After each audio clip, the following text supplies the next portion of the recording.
Hey guys, with the recent Final Fantasy Tactics collaboration event that we got going on, we got the Nagarok sword.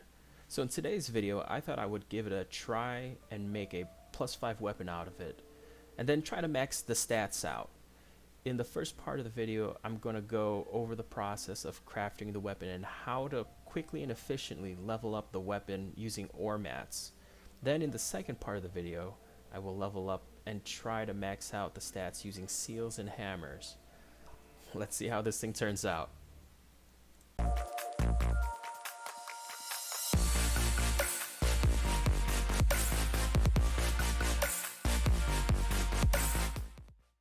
So many people will be a little apprehensive to craft +5 gears at the moment, mainly because the final product type is currently RNG based, and it normally requires a lot of books and recipes. So if you mess up and get the wrong type, but you want to get the correct type, it could be pretty costly since you'll need to dismantle the item and then regather books and recipes, or it could cost you a precious scarce resource known as the reset hammer. But be careful, because if you have to dismantle a weapon, it will not recover the ores, books, gold, seals, and hammers that you used on the gear. So getting the wrong type could set you back quite a bit. So why am I crafting a +5 gear? Well, because event gears require less materials and it's farmable with a current event. So I figured I could build the nag without regretting it too much. So when you craft a plus weapon, it can have different types. The example I have up on the screen shows that this one is a vital type, but the Nagarok can also be either assault or magic. Other gears will have different types, but the Nagarok will have these three. By the way, we're gonna start calling the Nagarok Nag because we're gonna be saying that name a lot, so I'm just gonna be calling it Nag or Nag Sword or something along those lines. And it's important to get the type you want because the stats of the crafted item will be higher based on that type. So as you can see in this screenshot, the three different swords I have up there have different stats, and using the assault type as an example, the weapon will have a higher attack stat cap, and the growth rate and chance for that stat to increase will be much higher than the other stats. We'll see this more in action when we level up the +5 nag that I made later on, and I'll also demonstrate how all this stuff works so you can see how the stat RNG distribution works. Right now it's completely random what type you get when you craft the final +5 gear, but a future update is supposed to give you a bit more control since you will be able to choose which inherited type you get for the final +5 gear between the two +4s you're fusing together. So using the nag as an example, if I had two +4 nags and one was an assault type and the other one was a magic type, the future update will let me make the +5 version either an assault or magic type. It'll be your choice. So this goes back to the reason why most people are apprehensive to making +5 gears at the moment.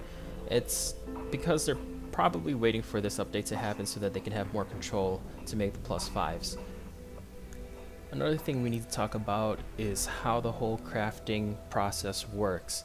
So this chart is basically how it works. You combine the original crafted nag in this case, which we represent on this chart as 0.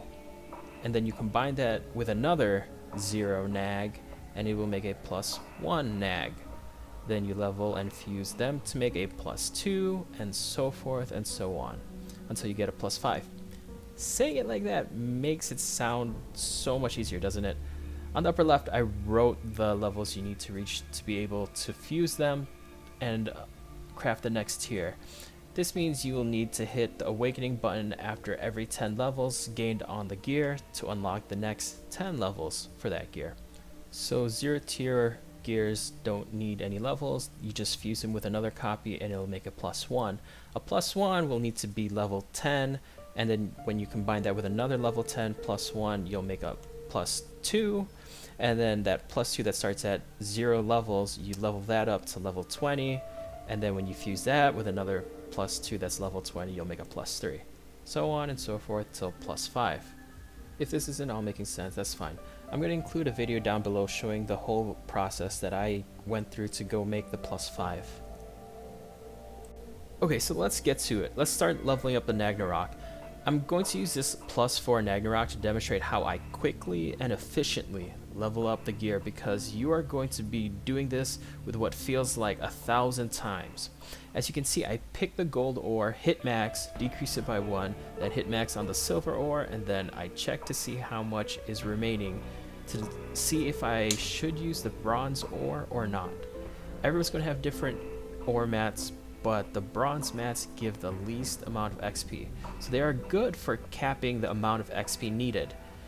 If you're too lazy to be efficient, feel free to spam the ores, but I would advise you to be efficient with leveling the ores, because if you need to dismantle the gears, you may need those ores you just squandered away. We're just going to keep going and finish up leveling and awakening this +4 weapon. After you've crafted and leveled a few of these gears, it'll just become like clockwork. And then with the power of video editing, we're going to take two +4 weapons and fuse them together to make a +5. So now that we have our +5 weapon, we need to try and max out its stats. How the stat distribution works is that every time that the weapon gains a level, there's a chance that each respective stat can increase. I don't think I've ever seen more than 2 stats increasing on one level up, but I just may have missed it. Now, it's also possible for a stat to fail, and if that does happen, the stat will get 1 point added. That's why it's important to get the type of gear you want, because that failure point will likely go to the main type stat. In the case of an assault type, the points will go to attack. In this video, all the failed attempts went into that particular main stat. So I'm not sure if it's guaranteed or if it's just a really high rate. And also, as mentioned earlier in the video, the primary stat has a much higher chance of getting points added to it, while also having a higher point distribution. You'll notice that the attack stat gets 4 points, since the weapon is an assault type, and magic only gets 3 points. As you can see, I'm also applying seals on level ups, and how seals work is that they increase the chance for a respective stat to get a stat distribution. How much that chance is increased using the seal is not exactly clear, but as you can see, it's not a lot, and I've oftentimes had to question if it's even worth using seals, but any small chance to increase is better than no chance. So what I did was I would apply the runes at every level up. Every level up. I know that sounds crazy, but this being my first try at maxing out gears, I figured I'd give it a try. I'll probably make another maxed weapon and apply less runes to see if there really is any difference. Lastly, we're going to talk about hammers. And you probably noticed at the beginning of this clip that the HP stats started off with 33 points, and that's because I had used hammers prior to recording. How hammers work is that you can use hammers to increase a specific stat. As you can see on the right side of my inventory, I have different hammers, and the plus number below each number is how much it will add to a stat. You have to use the hammers wisely, since you can only use 10 total. That's right, 10 total and not per stats. 10 and only 10, not 10 on attack and another 10 on magic. No, that's not how it works. It's 10 total. So why I used HP hammers from the outset was because I wanted the HP stat to get to max as soon as possible. The reason you want to max HP is because the HP hammer gives 15 points, which means 3 hammers would max it out. I made the mistake of only using 2 because I didn't know what the stat gain would be, but in hindsight I probably would have gone back and used 3 to max out the HP stat. So you're probably wondering, what's the point of maxing HP? Unfortunately, a max stat does not affect the distribution points, but rather it affects the failure points. So once my HP stat is maxed, it will continue to roll for chances at failing. If that HP stat gets a failure, that 1 point failure will go to attack in the case of my assault weapon.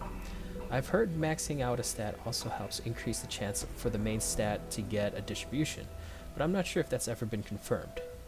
As you'll see here, I got 2 points increase on my HP stat, which I definitely would rather have maxed and gotten a better focus on other stats. What I mean is I would rather have gotten some failure points distributed than risk getting 2 points to HP. But you don't have to use hammers in the early going. You could always just apply hammers as you go along or just wait till the very end. I chose to use hammers early on just to kind of play the odds. Also, depending on what your goals are for the gear, just remember that you don't have to max out all the stats. Since stats on gears don't stack and the game only counts the highest stats amongst all your gear, you can get away with not having max stats.